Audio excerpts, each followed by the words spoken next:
देवताओं ने प्रकट होकर के अपना भाग स्वीकार किया। एक बार जब वे दिग्विजय करते हुए उन्होंने देखा कि शूद्र के रूप में कलयुग राजा का वेश धारण करके गाय और बैल के जोड़े को ठोकरों से मार रहा है, तब उन्होंने उसे बलपूर्वक दंड दिया। तब श्री सोनक जी महाराज ने पूछा कि हे महाभाग्यवान सूत जी, आप हमें कृपा करके ये बताइए कि जब राजा श्री परीक्षित जी महाराज ने कलयुग को देख लिया, पकड़ लिया, तो उस कलयुग को जीता हुआ क्यों छोड़ दिया? दंड दे करके ही क्यों छोड़ दिया? उसको मार क्यों नहीं दिया? अरे उसका वध कर देते तो ना रहता बांस और ना बजती बांसुरी। ये जो कलयुग के नाटक हम सब लोगों को देखने को मिल रहे हैं, ये महाराज कलयुग नष्ट हो जाता तो सारे कलयुग के दोष भी नष्ट हो जाते। तो क्यों इसको छोड़ दिया? और महाराज जिसने गाय को लात से मारा, बैल के ऊपर प्रहार किया, ऐसे कलयुग को तो मार देना ही उचित था। यदि यह प्रसंग भगवान श्री कृष्ण की लीला से अथवा उनके चरण कमलों के मकरंद रस का पान करने वाले भक्तों से संबंध रखता हो तो इस प्रसंग को आप अवश्य कहिए, और नहीं तो दूसरी व्यर्थ की बातों से क्या लाभ। अगर ये हमारा प्रश्न इसमें भगवान की कथा न हो और संतों की कोई चरित्र न हो तो फिर आप भले ही इसको न सुनावें, क्योंकि दूसरी व्यर्थ की बातों से कोई लाभ नहीं है, उनमें तो आयु व्यर्थ ही नष्ट हो रही है। महाराज, एक तो थोड़ी आयु है और कलयुगी जीवों की, और दूसरे कम समझ है। ऐसी अवस्था में संसार के जो मंद भाग्य विषयी पुरुष हैं, उनकी आयु व्यर्थ ही बीती जा रही है।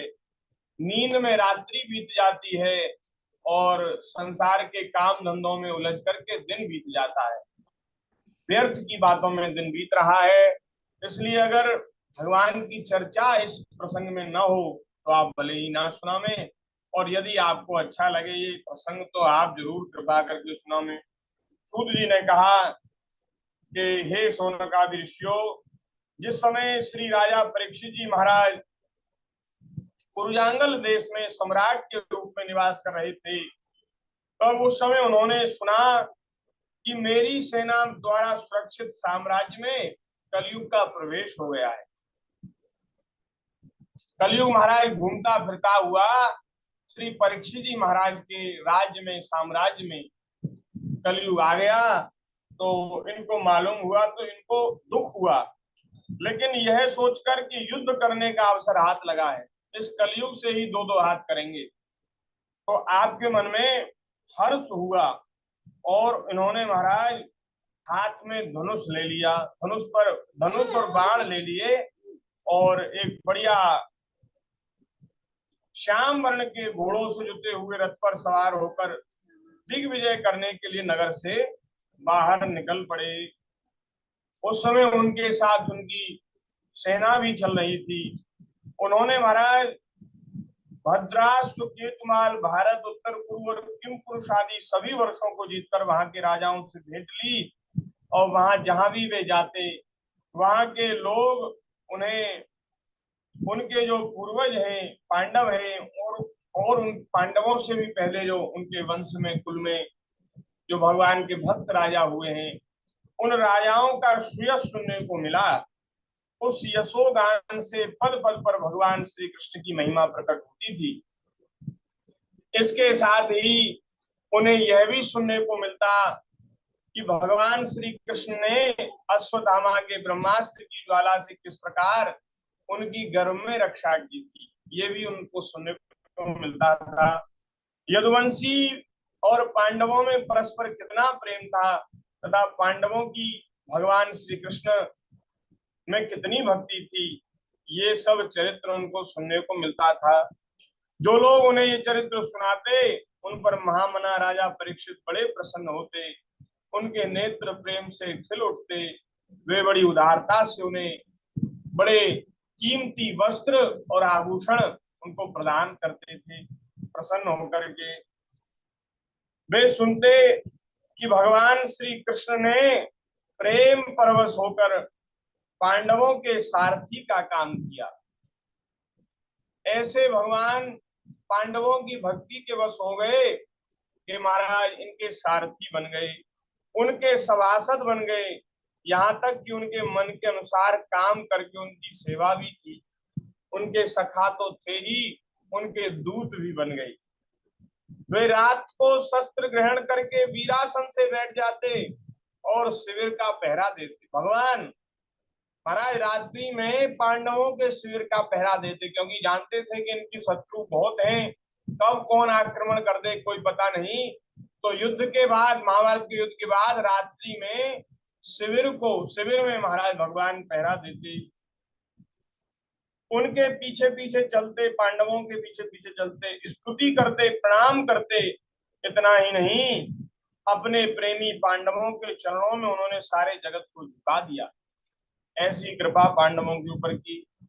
अब ये सब बातें परीक्षित जी सुनते तो परीक्षित जी की भक्ति भगवान श्री कृष्ण के चरणों में और भी बढ़ जाती। बड़ा सुंदर श्लोक है। सारथ्य पार्षद सेवन सख्य दोत्य वीरासनानुगमन स्तवन प्रणामान स्निग्धेषु पाण्डुषु जगत् प्रणतिं च विष्णो भक्तिं करोति नपतिश्चरणारविन्दे भक्तिं करोति नपतिश्चरणारविन्दे। इस प्रकार वे दिन दिन पांडवों के आचरण का अनुसरण करते हुए दिग्विजय कर रहे थे। एक दिन महाराज वे अपने शिविर में थे, उस समय उनके शिविर के पास ये घटना घटी, वह मैं आपको सुनाता हूं। धर्म ने तो बैल का रूप धारण कर रखा था और जो पृथ्वी माता है वो गाय के रूप में थी, और बैल जो है वो एक पैर से ही घूम रहा था, उसके 3 पैर नहीं थे और एक पैर से ही वह बैल घूम रहा था। जैसे किसी माता का, दुखिनी माता का पुत्र, उसकी मृत्यु हो जाए तो माता की जैसी गति होती है, जैसी स्थिति होती है, उसी प्रकार की स्थिति उस पृथ्वी रूपी गाय की हो रही थी। उसका शरीर श्रीहीन हो रहा था। तब धर्म ने पृथ्वी से पूछा, धर्म ने कहा, हे कल्याणी, तुम कुशल से तो हो, तुम इतनी दुखी हो रही हो, इसका क्या कारण है? मालूम होता है तुम्हारे हृदय में बड़ा भारी दुख है। क्या तुम्हारा कोई संबंधी है था वो जो दूर देश में चला गया है, जिसके लिए तुम इतनी चिंता कर रही हो? कहीं तुम मेरी ये गति देख करके चिंतित तो नहीं हो कि मेरे 3 पैर टूट गए हैं, एक ही पैर रह गया है? संभव है तुम अपने लिए शोक कर रही हो कि अब कलयुग आ गया है और शूद्र मुझ पर राज करेंगे और देवता जो हैं उनको यज्ञों में आहुति नहीं मिलेगी, और जो प्रजा है वो वर्षा न होने के कारण अकाल एवं दुर्भिक्ष से पीड़ित होगी। क्या तुम्हें ये तो दुख नहीं है? अथवा हे देवी, क्या तुम राक्षस शरीर के मनुष्यों के द्वारा सताई हुई उन आरक्षित स्त्रियों एवं आर्त बालकों के लिए शोक कर रही हो, जो अनाथ हैं, जिनकी रक्षा करने वाला कोई नहीं है? अथवा तुम्हें उन राजाओं के लिए दुख है जो विप्र द्रोही हो गए, ब्राह्मण द्रोही हो गए हैं और महाराज जो धर्म का पालन नहीं करते, क्या तुम्हें उनके लिए दुख है? अरे पृथ्वी देवी, अब मैं समझ गया तुम क्यों दुखी हो रही हो। तुम्हें भगवान श्री कृष्ण की याद आ रही होगी, क्योंकि उन्होंने तुम्हारा भार उतारने के लिए अवतार लिया था और ऐसी लीलाएं की थी जो मोक्ष का अवलंबन है, जो मोक्ष देने वाली है। भगवान की लीलाएं संसार से मुक्त करने वाली हैं, ऐसी भगवान की लीलाएं हैं। अब उनके लीला संवरण कर लेने पर, उनके परित्याग से तुम दुखी हो रही हो। भगवान अब अपने धाम चले गए हैं, तो भगवान ने तुम्हारा त्याग कर दिया, इसलिए तुम दुखी हो रही, ऐसा लगता है। हे देवी, तुम तो रत्नों की खान हो, तुम अपने क्लेश का कारण जिससे तुम इतनी दुर्बल हो गई हो मुझे बतलाओ।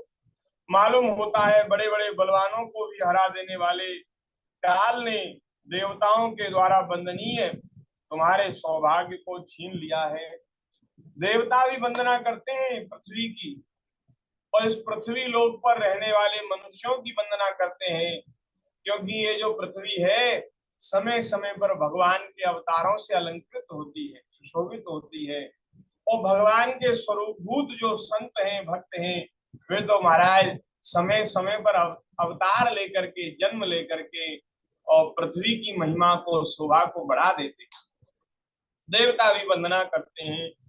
तब महाराज ये सब बातें जब धर्म ने कही, तब पृथ्वी ने कहा, हे धर्मदेव, तुमने मुझसे जो कुछ पूछा है ना, वह सब तुम पहले से ही जानते हो।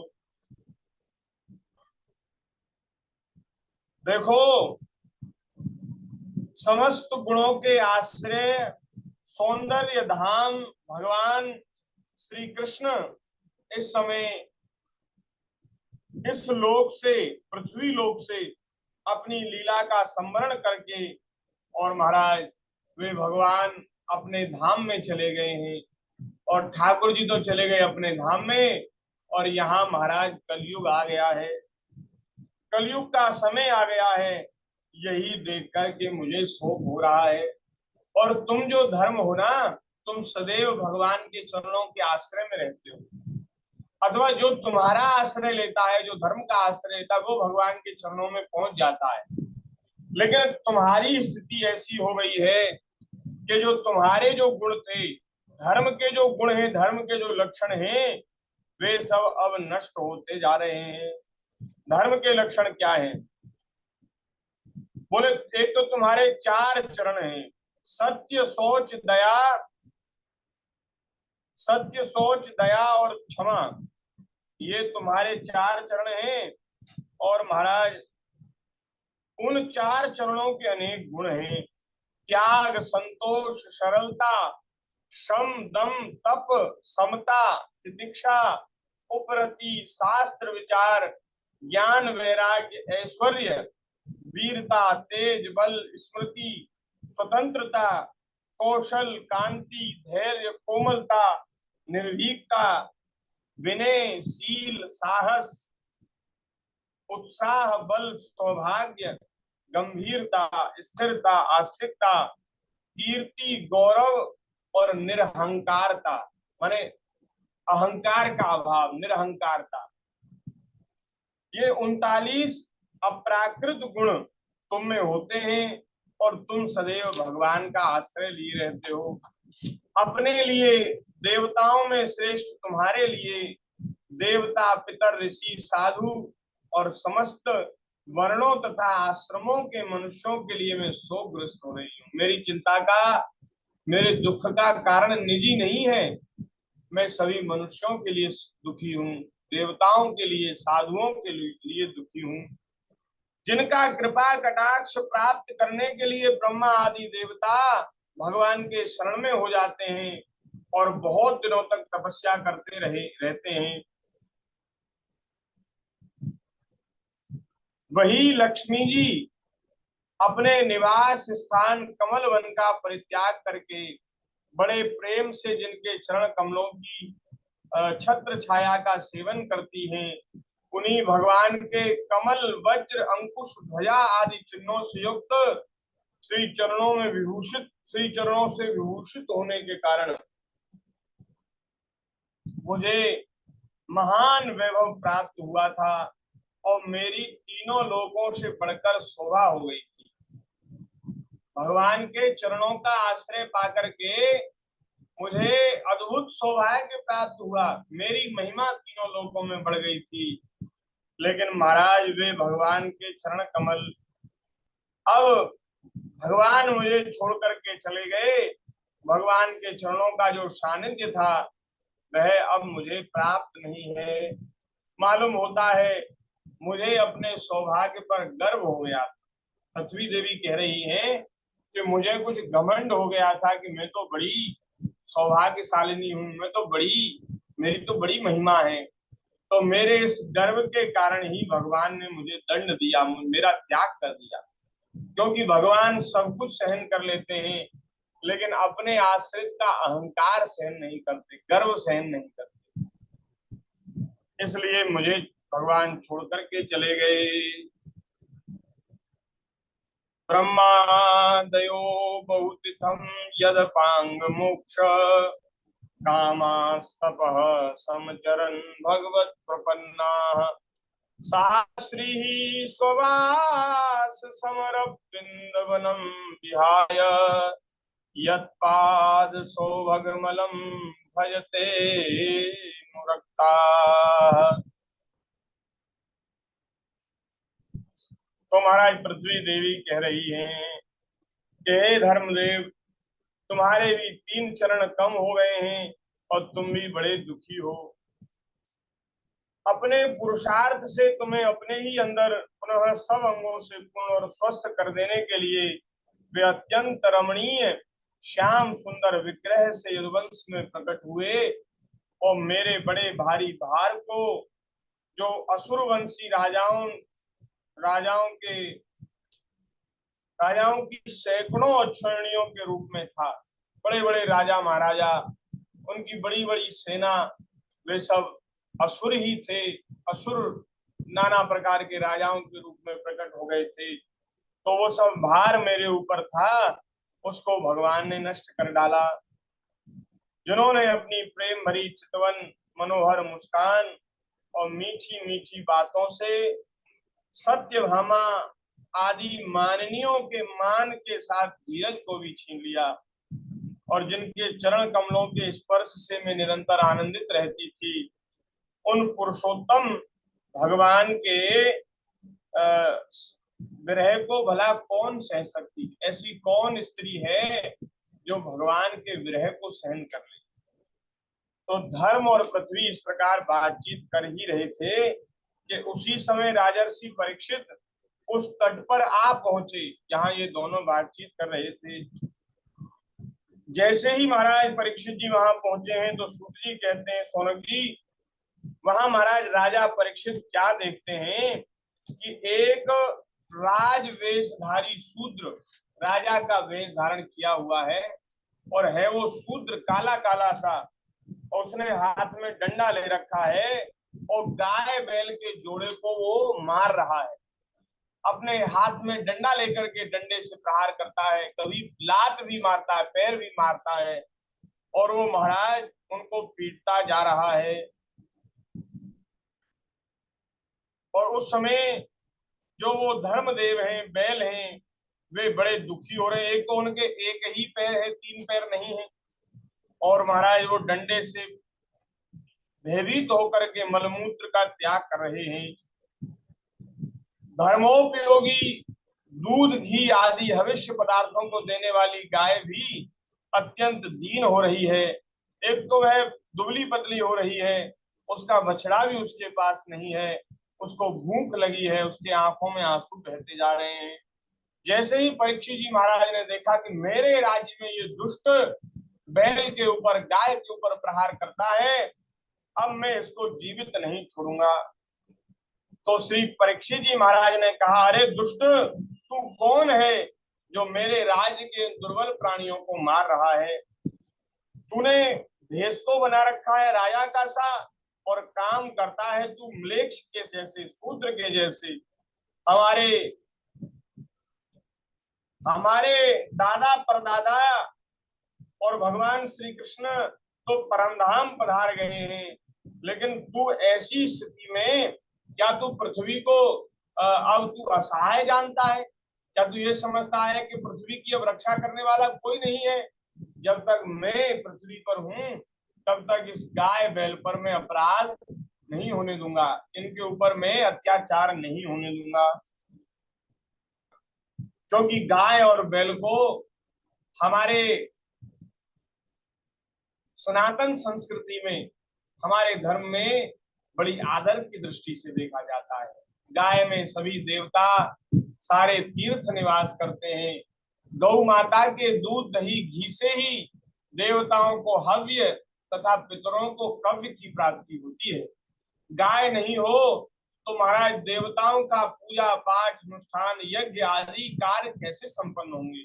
इसलिए गौ माता को बड़ी आदर की दृष्टि से देखा जाता है। गौ माता की बड़ी भारी महिमा है। तो महाराज राजा महाराजा हमारे पूर्वज गाय की रक्षा के लिए तत्पर रहा करते थे। और स्वतंत्रता की ये जो लड़ाई हुई, जंग हुई, उसमें भी महाराज गौ माता की रक्षा और गौ माता की महिमा बढ़ाने के लिए ही स्वतंत्रता की लड़ाई लड़ी गई। जब हमारा देश परतंत्र था, यहाँ मुसलमान और अंग्रेज राज करते थे, उस समय वे गाय पर अत्याचार करते थे। तो गाय के ऊपर अत्याचार होते हमारे पूर्वजों ने उसको सहन नहीं किया और गाय को अत्याचार से मुक्त करने के लिए स्वतंत्रता की लड़ाई लड़ी गई।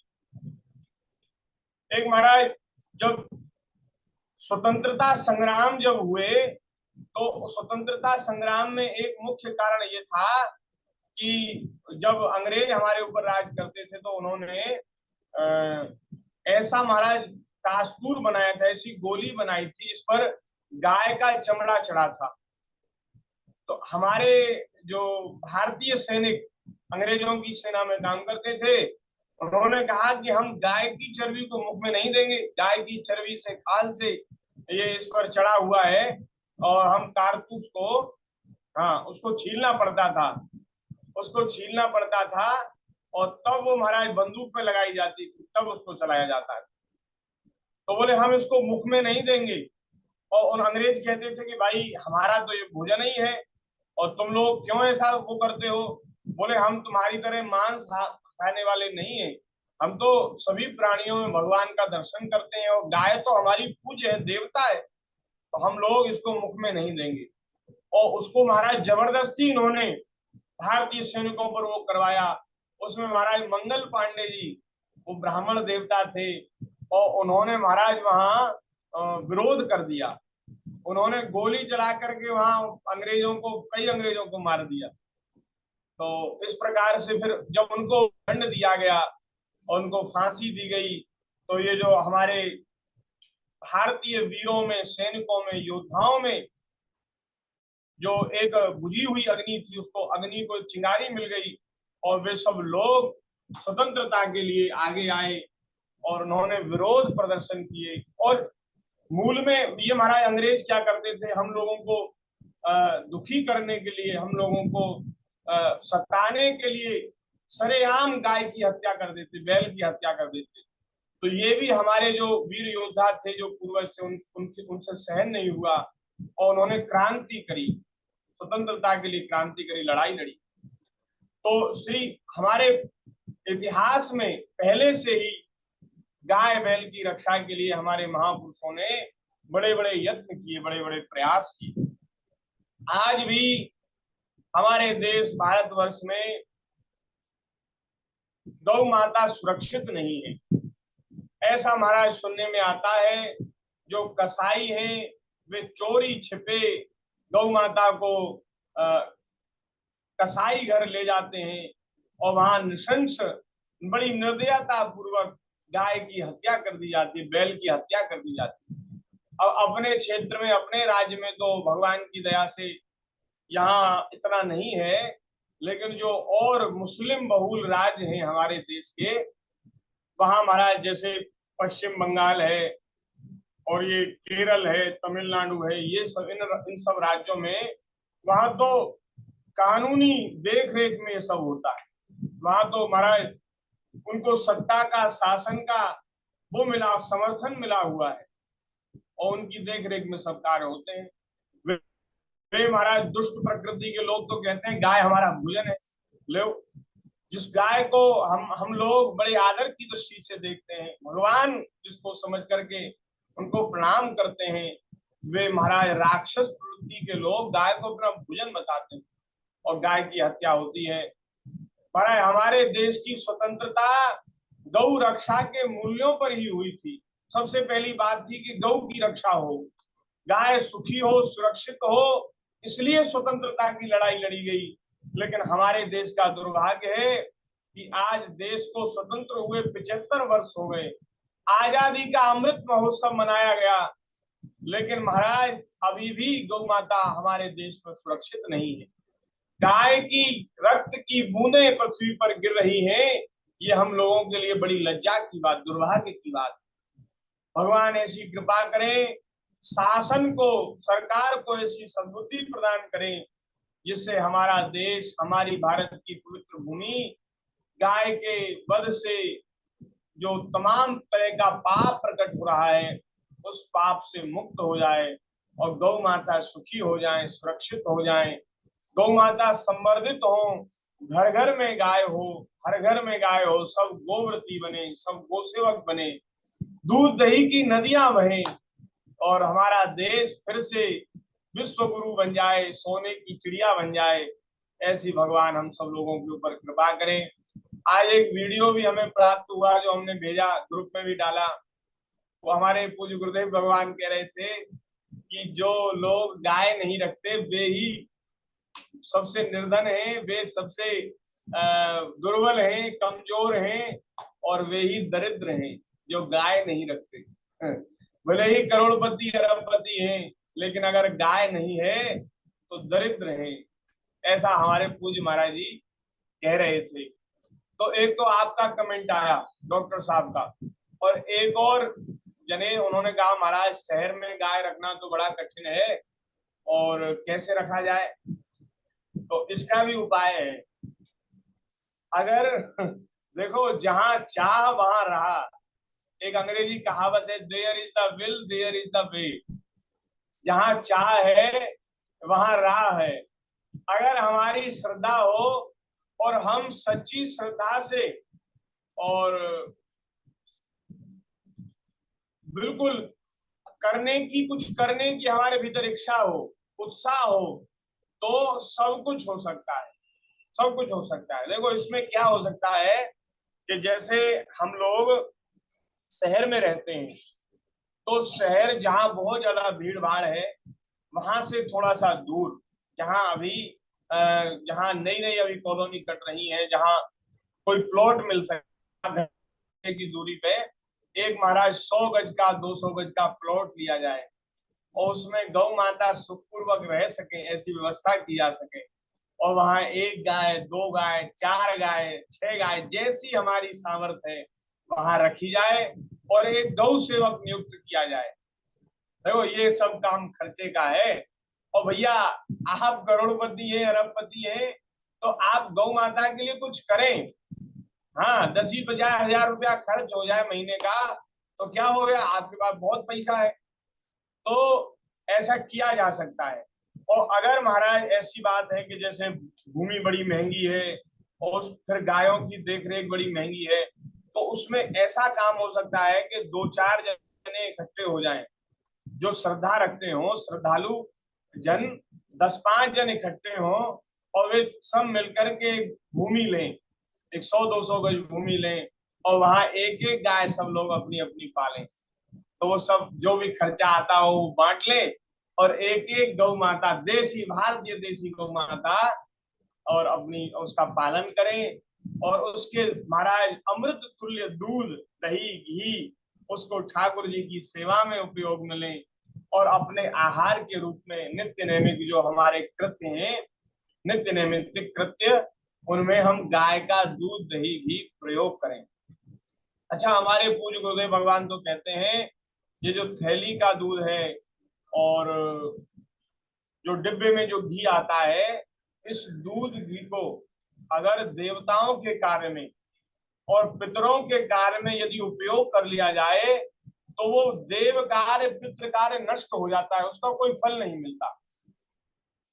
क्योंकि देवताओं की सेवा पूजा गाय के दूध घी से ही संपन्न होती है और पितरों का श्राद्ध, यज्ञ, हवन आदि इसमें गाय के घी को ही प्रयोग में लेना चाहिए। अब महाराज वो पैकेट वाला डिब्बे वाला घी अब भगवान जाने वो कैसे बनता है। हमने तो ऐसे सुना है कि चर्बी से भी घी बनाया जाता है, बाजार का घी चर्बी से भी बनाया जाता है, नाना प्रकार के केमिकलों को मिला करके घी बनता है। अच्छा, हम तो जानते नहीं, हमें तो मालूम नहीं कि कैसे बनता है, लेकिन देवता भगवान तो सब जानते हैं, ठाकुर जी तो सब जानते, सर्वज्ञ हैं। जब वे जानते हैं कि चर्बी से घी बना है, तो आप बताइए कि भगवान उसको स्वीकार करेंगे? नहीं स्वीकार करेंगे। उसका जो दीपक जलेगा उसको भी भगवान स्वीकार नहीं करेंगे, और वो भोग राग में यदि प्रयोग हो गया तो महाराज ठाकुर जी तो सुनेंगे भी नहीं, देखेंगे भी नहीं।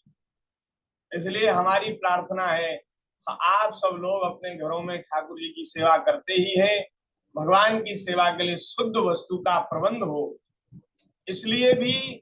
और गौ माता की सेवा प्रत्येक भारतीय सनातनी को करनी चाहिए, इसलिए भी एक गाय तो एक व्यक्ति को जरूर पालनी चाहिए। अगर घर में 5 सदस्य है ना, तो घर की 5 गाय होनी चाहिए। हाँ, ऐसा हमारा एक व्यक्ति के ऊपर एक गाय होनी चाहिए। उससे इतना बढ़िया हमारा प्रबंध होगा, इतनी बढ़िया व्यवस्था होगी कि आप भी शुद्ध वस्तु प्राप्त कर पाएंगे। और जो गौ माता जो हमारी दर दर की ठोकर खा रही है, भटक रही है, रोड पर कूड़े के ढेर पर खड़ी है, वो गौ माता भी सुरक्षित हो जाएगी, सुखी हो जाएगी। और जब जब रोड पर नहीं घूमेगी, कूड़ा नहीं खाएगी, तो फिर ये जो कसाई है वो कहाँ से ले जाएंगे? भाई, जो हम लोग गाय को छोड़ देते हैं और वो फिर इधर उधर घूमती है, तो उनको पकड़ पकड़ करके कसाई ले जाते हैं और वो महाराज उनको उनकी हत्या कर देते हैं। यदि गाय हमारे बाड़े में सुरक्षित हो जाए, हमारे खेत खलिहान घर में सुरक्षित हो जाए, तो उन कसाईयों को महाराज ये अवसर ही नहीं मिलेगा कि वो गाय की हत्या कर सके। तो हम सब लोगों का ये कर्तव्य है कि हमें गाय की सेवा करनी चाहिए। बोलिए भक्त वत्सल भगवान की जय। तो महाराज श्री परीक्षित जी महाराज पूछ रहे हैं, अरे तू दुष्ट बता तो सही, तू कौन है, कहां से आया है, और तेरी हिम्मत कैसे हो गई, तू गाय के ऊपर बैल के ऊपर प्रहार करता है।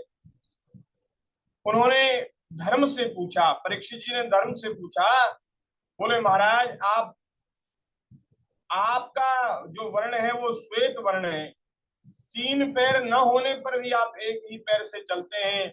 मुझे आप बतलाइए, क्या बैल के रूप में आप कोई देवता हैं? और मैंने पृथ्वी पर मेरा शासन है, मैंने शासन किया हुआ है, इसमें मैंने आपके सिवा और किसी भी प्राणी की आंख से शोक के आंसू बहते नहीं देखे। अब आप शोक न करें हे धर्मदेव बैलदेव, आप दुख न करें, इस सूत्र से निर्भय हो जाएं। गौ माता, मैं दुष्टों को दंड देने वाला हूं, अब आप रोए नहीं, आपका कल्याण हो। राजाओं का परम धर्म यही है कि वे दुखियों के दुख को दूर करें। यह महादुष्ट और प्राणियों को पीड़ित करने वाला है, अतः मैं इसे अभी मार डालूंगा।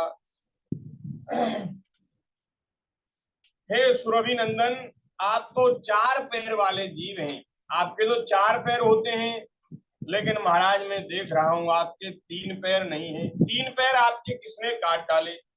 श्री कृष्ण के अनुयायी राजाओं के राज्य में कभी कोई भी आपकी तरह दुखी नहीं हुआ है और ना आगे होगा। तो महाराज आप दुखी हैं, आपके दुख का क्या कारण है, बताइए। आप जैसे निरपराध साधुओं का अंग भंग करके किस दुष्ट ने अपने मृत्यु के लिए इंतजाम किया है, मरने के लिए किसने अपना इंतजाम किया है? क्योंकि जो किसी निरपराध प्राणी को सताता है, वह चाहे कहीं भी रहे, उसे मेरा भय अवश्य होगा और मैं उसको जरूर दंड दूंगा। जो उद्दंड व्यक्ति निरपराध प्राणियों को दुख देता है, वह चाहे साक्षात देवता ही क्यों न हो, मैं उसकी बाजूबंद से विभूषित भुजा को काट डालूंगा। ऐसा श्री परीक्षित जी महाराज कह रहे हैं, मैं उसको मार डालूंगा। बिना आपत्ति के मर्यादा का उल्लंघन करने वालों को शास्त्र अनुसार दंड देते हुए अपने धर्म में स्थित लोगों का पालन करना राजाओं का परम धर्म है। तब धर्म ने कहा, हे राजन, आप जो कह रहे हैं ना, ये आपके योग्य है। आपने बढ़िया सुंदर बात कही, सभी प्राणियों के ऊपर दया करना चाहिए। जो निरपराध व्यक्तियों को दुख देता है, उनके ऊपर ऊपर अत्याचार करता है, उनको दंड देना चाहिए, ये आपके योग्य है। क्योंकि आपका जो जन्म है वो महाराज पांडु के वंश में आपका जन्म हुआ है। आपके दादा परदादा, आपके पिता सब भगवान के बड़े भक्त रहे हैं। आप जो कह रहे हैं वो आपके लिए उचित है। हे नरेंद्र, लेकिन आप जो पूछ रहे हैं, आपका जो प्रश्न है कि मैं दुखी क्यों हूं, उसका मुझे तात्पर्य समझ में नहीं आता। जो लोग किसी भी प्रकार के द्वैत को स्वीकार नहीं करते, वे अपने आप को ही अपने दुख का कारण बतलाते हैं। जो कहते हैं संसार में केवल एक एक परमात्मा ही है, सब तरफ है, तो वो दुख का कारण अपने आप को बदलाते हैं। कोई प्रारब्ध को कारण बदलाते हैं, तो कोई कहते हैं कि कर्म ही दुख का कारण है। हमने जो जैसा कर्म किया होता है वही हमारे दुख का कारण है। कुछ लोग हमारे स्वभाव को दुख का कारण बताते हैं, हम लोग अपने स्वभाव से ही दुखी हैं, ऐसा भी लोग बताते हैं। तो कुछ लोग ईश्वर को दुख का कारण मानते हैं, विधाता ही सबको सुखी दुखी करने वाला है। किन्हीं किन्हीं का ऐसा भी निश्चय है कि दुख का कारण न तो तर्क के द्वारा जाना जा सकता है और न वाणी के द्वारा बदलाया जा सकता है। अब हे राजर्षि परीक्षित, इनमें से जो मत आपको ठीक लगे आप उसको मान लीजिए, और यही मेरे दुख का कारण हो सकता है। तब महाराज परीक्षित जी उनका ये प्रवचन सुनकर बड़े आश्चर्यचकित हो गए, और वे इस बात को समझ गए कि ये कोई सामान्य बैल नहीं है, सामान्य नंदी नहीं है। जो जैसा प्रवचन इन्होंने किया है ये सामान्य बात नहीं है। तब परीक्षित जी ने कहा कि हे वृषभदेव, आप धर्म का तत्व जानने वाले हैं, धर्म का उपदेश कर रहे हैं, अवश्य ही आप वृषभ के रूप में स्वयं धर्म हैं। आपने अपने को दुख देने वाले का नाम इसलिए नहीं बताया कि चुगली करने वाले को वही गति मिलती है, चुगली करने वाले, किसी की निंदा करने वाले को वही गति मिलती है जो पाप करने वाले को मिलती है। जैसे किसी ने जो पाप किया, किसी ने पाप किया और उस पाप का यदि आप वर्णन करते हैं, उसकी चुगली करते हैं, उसकी निंदा करते हैं, तो जो जो फल उसको मिलेगा वही चुगली करने वाले को मिलता है। तो इसलिए आपने उस अधर्म करने वाले व्यक्ति का नाम आपने नहीं बताया, अथवा यही सिद्धांत निश्चित है कि प्राणियों के मन और वाणी परमेश्वर की माया के स्वरूप का निरूपण नहीं किया जा सकता।